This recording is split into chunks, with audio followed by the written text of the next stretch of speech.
Part 2۔ کبھی دوپٹے کے پلو سے پسینہ صاف کرتی، کبھی چپل سنبھالتی اور کبھی گھاس کے بیچ سے راستہ بناتی۔ چوکی کے پاس پہنچ کر وہ کھانے کا تھال باہر ہی رکھتی۔ اسے اندر جانے کی اجازت کبھی نہیں تھی اور نہ ہی اس نے کبھی کوشش کی۔ بس آفیسر یا اس کا کوئی سپاہی دروازے پر آ کر کھانا لے لیتا اور شکریہ کہہ کر واپس اندر چلا جاتا۔ زرنش کبھی نظریں جھکائے، کبھی جلدی جلدی چلتے ہوئے واپسی کا راستہ لیتی۔ وہ جانتی تھی کہ اس کی ماں کو اس کی ضرورت ہے اور گھر پر کام اس کا انتظار کر رہا ہوتا ہے۔ زرنش کو ان 6 مہینوں کا حساب بھی یاد رہتا۔ جب بھی کوئی نیا آفیسر آتا تو گاؤں کی عورتیں اس کی باتیں کرتی تھیں۔ کوئی کہتا نیا افسر بہت نرم دل ہے، کوئی کہتا وہ سخت مزاج ہے، اور کچھ بس اتنا ہی کہہ کر رہ جاتیں کہ چلو 6 مہینے کی بات ہے، پھر نیا آ جائے گا۔ زرنش کو ان باتوں میں زیادہ دلچسپی نہ تھی۔ اس کے لیے بس اتنا ہی کافی تھا کہ وقت پر کھانا پہنچ جائے اور ماں کے لیے دوا اور دودھ کا بندوبست ہو جائے۔ کبھی کبھار ایسا ہوتا کہ جب زرنش کھانا دینے جاتی تو چوکی کے پاس سے گزرنے والی ہواؤں میں وردی کی مہک آتی۔ دروازے کے پاس کھڑے آفیسر کی آواز کبھی کبھار کانوں تک پہنچتی، لیکن وہ ہمیشہ نظریں جھکا کر خاموشی سے اپنا راستہ طے کرتی۔ ان چھوٹے چھوٹے لمحوں میں اس کی دنیا بس اپنی ماں اور گھر کے گرد ہی گھومتی رہی۔ اس کی ہنسی، اس کے خواب، اس کی خواہشیں سب کہیں دب کر رہ گئی تھی۔ وقت، مجبوری اور حالات نے اس کے لیے زندگی کا مفہوم ہی بدل دیا تھا۔ وہ دن سرد ہوا کے جھونکوں سے بھرا ہوا تھا۔ پہاڑوں کی چوٹیوں پر ہلکی ہلکی برف جمنے لگی تھی اور سورج کی کرنیں بھی جیسے سرد ہو گئی تھیں۔ اس دن زرنش جب حسب معمول ندی کی طرف پانی لینے جا رہی تھی، تب اس کی نظریں پہلی بار اس نئے آرمی آفیسر پر پڑی تھیں۔ چوکی کے باہر وہ کھڑا تھا، ہاتھ میں کپ، شاید چائے پی رہا تھا۔ اونچا قد، چوڑے شانے، گندمی رنگت اور تھیکے پٹھانوں جیسا نقوش۔ اس کے چہرے پر رعونت سی سنجیدگی، پیشانی کشادہ، آنکھیں گہری اور بھویں گھنی، جیسے کسی یونانی دیوتا کو وردی پہنا دی گئی ہو۔ زرنش کا دل ایک لمحے کے لیے جیسے دھڑکنا بھول گیا۔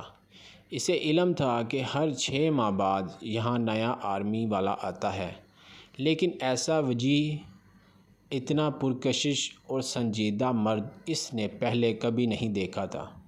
اس کی عمر 27 کے قریب لگتی تھی، اور یہ جان کر کہ وہ خود صرف 20 برس کی ہے، زرنش کے دل میں ایک عجیب سی کشش پیدا ہوئی۔ وہ ہر روز ندی کی طرف جاتی، لیکن اب اس کا راستہ اور بھی خاص ہو گیا تھا۔ ہر قدم پر دل کی دھڑکن تیز ہو جاتی، ہر موڑ پر امید بنتی کہ شاید وہ آج پھر نظر آ جائے۔ آفیسر کا نام ایاز خان تھا۔ اس کی زبان بھی پختونوں کی خاص سختی، لہجے میں دھیما پن اور مزاج میں عجیب سی سنجیدگی تھی۔ وہ اپنی چوکی میں اپنے کام میں مگن رہتا، گاؤں کے کسی فرد سے زیادہ بات نہیں کرتا۔ جب بھی زرنش چوکی کے قریب سے گزرتی، ایاز خان اسے ایک بے نیاز نظر سے دیکھتا اور پل بھر میں واپس اپنی مصروفیت میں گم ہو جاتا، جیسے وہ اس کی موجودگی سے بے خبر ہو یا شاید جان بوجھ کر لاپرواہی برت رہا ہو۔ زرنش کو اس کا یوں نظر انداز کرنا بہت کھلتا تھا۔ اس نے کوشش کی کہ کبھی کھانے کا تھال دیتے وقت مسکرا کر سلام کرے، کبھی ندی سے واپس آتے وقت نظریں ملا لے، کبھی راستے میں چلتی ہوئی دوپٹوں کا پلو سنوارتے تاکہ شاید ایاز خان کی نظر اس پر ٹھہر جائے، لیکن ایاز کی آنکھوں میں کبھی کوئی نرمی نہیں آتی تھی۔ وہ ہمیشہ سر جھکا کر یا نگاہیں چرا کر گزر جاتا۔ زرنش کو حیرت ہوتی، کیا اسے واقعی یہ نظر نہیں آتی کہ ایک لڑکی روز اس کے لیے راستہ بدلتی ہے، اپنے دل کی دھڑکنیں سنبھالتی ہے، اس کی ایک نظر کی منتظر ہے۔ کئی دن یوں ہی گزر گئے۔ ایک دن زرنش نے ہمت کی۔ جب وہ دودھ دینے چوکی کے دروازے پر پہنچی تو تھوڑا سا ٹھہر کر آہستہ سے بولی، آج موسم کتنا اچھا ہے نا؟ ایاز خان نے صرف ایک سرسری کی سی نظر اس پر ڈالی اور بغیر کچھ کہے اندر چلا گیا۔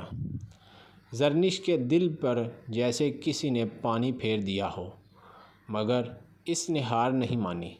کچھ دنوں بعد وہ پھر ندی سے پانی بھر کر واپس آ رہی تھی، ہاتھ میں بھرا ہوا گھڑا، اور راستہ پہلے سے زیادہ دشوار۔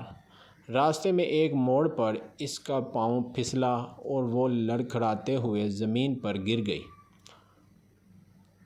گھڑا ٹوٹ گیا اور اس کے ہاتھ پر چوٹ آ گئی، آنکھوں میں آنسو آ گئے، لیکن اس نے خود کو سنبھالا۔ جب وہ اٹھنے ہی والی تھی کہ اچانک اسے کسی کے مضبوط ہاتھوں کا لمس محسوس ہوا۔ سر اٹھا کر دیکھا تو ایاز خان سامنے کھڑا تھا۔ سنبھال کے چلا کرو، یہ پہاڑی راستے سب کے لیے مہربان نہیں ہوتے۔ اس کی آواز سخت تھی، لیکن اس میں پہلی بار ایک نرم سی جھلک تھی۔ زرنش کا دل خوشی سے بھر گیا۔ ایاز خان نے اس کا ہاتھ پکڑ کر اسے اٹھایا اور ایک لمحے کو اس کی زخمی ہتھیلی پر نظر ڈالی، پھر اپنی جیب سے رومال نکال کر اس پر باندھ دیا۔ اس دن کے بعد ایاز خان کی نظریں بدلنے لگیں۔ وہ اب کبھی کبھار اسے راستے سے گزرتے دیکھ کر سرسری سا سلام کر لیتا۔ زرنش کے دل کی گلی کھلنے لگی۔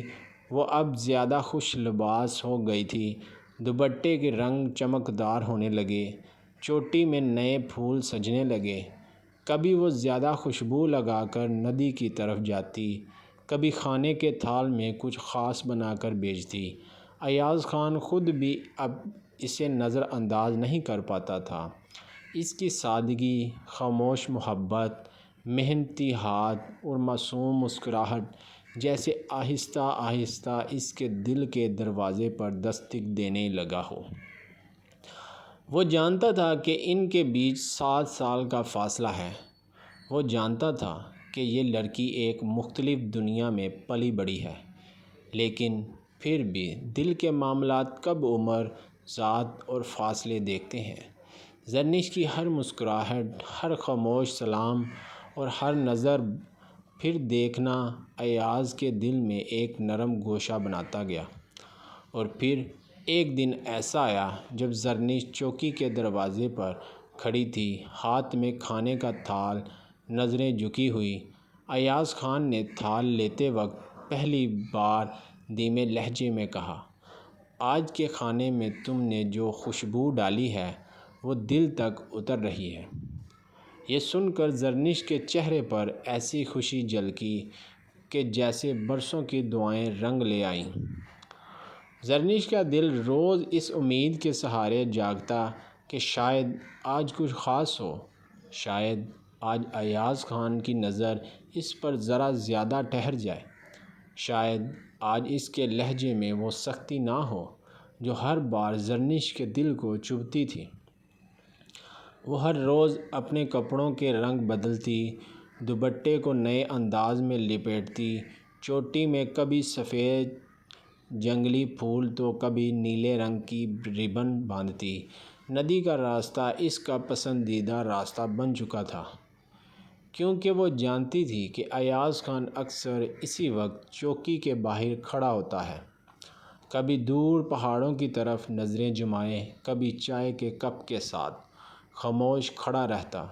ایک دن جب وہ پانی بھر کر واپس آ رہی تھی تو راستے میں اچانک اس کے گھڑے کا رسا ہاتھ سے چھوٹ گیا۔ گھڑا نیچے گر کر لڑھک گیا اور پانی زمین میں جذب ہونے لگا۔ زرنش بے چینی سے گھڑے کو اٹھانے کے لیے جھکی تو پیچھے سے ایک مانوس آواز سنائی دی۔ آج پھر جلدی میں ہو؟ زرنش نے حیرت سے مڑ کر دیکھا۔ ایاز خان پہلی بار خود اس سے بات کر رہا تھا۔ اس کا دل دھڑکنے لگا، آنکھوں میں خوشی اور حیرت دونوں ایک ساتھ اتر آئیں۔ وہ ہلکی سی مسکراہٹ کے ساتھ بولی، بس گڑھا بھاری تھا، ہاتھ پھسل گیا۔ ایاز نے آگے بڑھ کر گڑھا اس کے ہاتھ سے لے لیا۔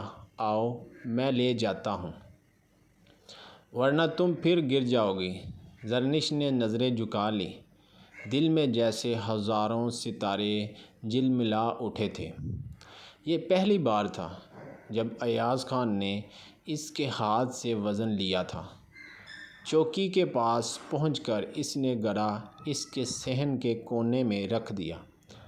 زرنش نے دھیرے سے شکریہ کہا اور چلنے لگی، مگر دل چاہتا تھا کہ کوئی بہانہ ہو، کوئی بات، کوئی سوال، تاکہ وہ مزید ٹھہر سکے۔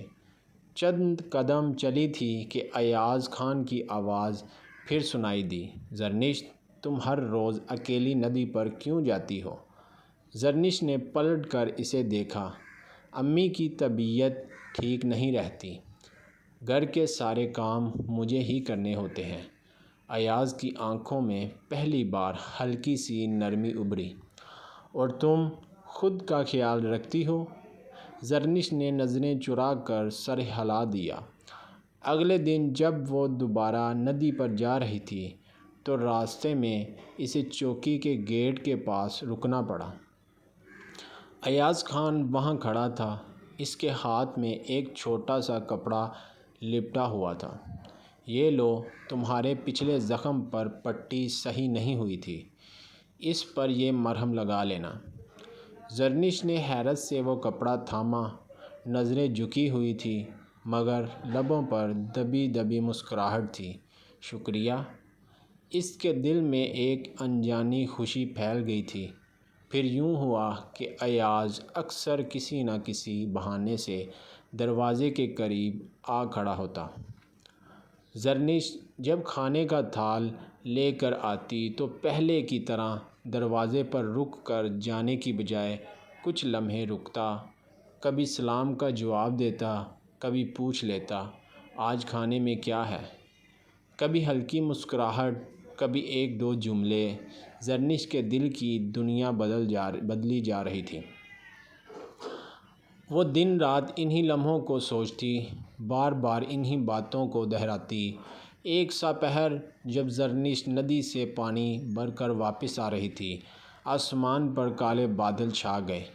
اچانک موسلادھار بارش شروع ہو گئی۔ زرنش بھیگتی ہوئی کسی درخت کی اوٹ میں پناہ لینے لگی کہ پیچھے سے ایاز خان کی آواز آئی، یہاں رک جاؤ، اندر آ جاؤ، سردی لگ جائے گی۔ وہ اسے چوکی کے چھوٹے سے کمرے میں لے آیا۔ زرنش کی زلفیں بارش سے بھیگی ہوئی تھیں، دوپٹہ کندھے سے ڈھلک گیا تھا، چہرے پر معصومیت اور شرم کی ایک ملی جلی کیفیت۔ ایاز کچھ لمحے اسے دیکھتا رہا، اس کا دل دھڑکتا اٹھا۔ پھر پہلی بار زرنش اور ایاز خان کی نظریں ایک دوسرے میں ٹھہر گئی تھیں، اور اس لمحے دونوں کے دلوں میں وہ خاموشی بول پڑی تھی جو لفظوں کے محتاج نہیں تھی۔ بارش تھم چکی تھی، مگر فضا میں ہنوز نمی اور خاموشی چھائی ہوئی تھی۔ زرنش چوکی کے آنگن کے ایک کونے میں کھڑی اپنے دوپٹے سے چہرے کے قطرے پونچھ رہی تھی۔ ایاز خان دروازے کے پاس کھڑا تھا، نظریں جھکائے، جیسے خود کو کسی انجانے خیال سے بچا رہا ہو۔ زرنش کا دل زور زور سے دھڑک رہا تھا، وہ جانتی تھی کہ یہ موقع شاید دوبارہ نہ ملے۔ ہمت جمع کر کے اس نے نرمی سے اسے پکارا، سنیں، ایک بات پوچھوں؟ ایاز خان نے چونک کر اس کی طرف دیکھا۔ ہاں پوچھو۔ زرنش نے نظریں جھکاتے ہوئے آہستہ سے کہا، آپ ہمیشہ اتنے خاموش کیوں رہتے ہیں؟ کبھی مسکراتے کیوں نہیں؟ ایاز چند لمحے اسے دیکھتا رہا، پھر دھیرے سے مسکرا دیا۔ وہ پہلی بار تھا جب زرنش نے اس کی آنکھوں میں مسکراہٹ دیکھی۔ مسکراہٹوں کے لیے فرصت چاہیے زرنش، اور میرے پاس فرصت نہیں۔ زرنش نے ہلکی سی شرارت سے سر اٹھایا۔ تو اگر میں زبردستی مسکرانے پر مجبور کروں؟ تو ایاز کی ہنسی نکل پڑی۔ تم بہت ضدی ہو۔